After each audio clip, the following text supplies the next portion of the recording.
высокую эффективность. 5 проектов от Коми примут участие во всероссийском конкурсе энергосбережения и повышения энергетической эффективности. Это те программы, которые уже реализованы в 2014 году и имеют реальные результаты по снижению затрат на энерго- и теплоснабжение. Это Сыктывкарский детский сад номер 53 и детская юношеская спортивная школа. По уличному освещению села Троицко-Печорск, Усть-Кулом и поселок Дзёль. Елена Кононова продолжит. Кран включается автоматически, выключается автоматически, происходит экономия воды.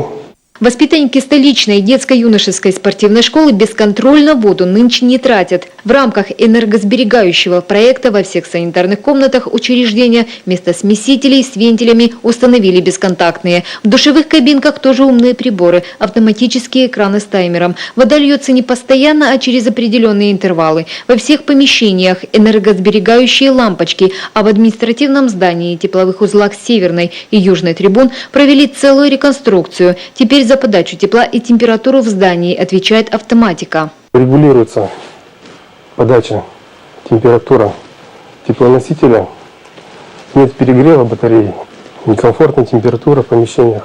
На улице холодает, автоматика автоматически открывает, добавляет температуру. На улице становится теплее, автоматика прижимает клапан.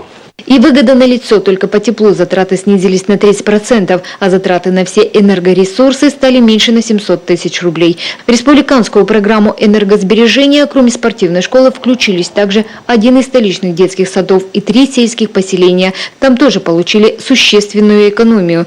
Например, в селах потребление электроэнергии снизилось почти на 40%.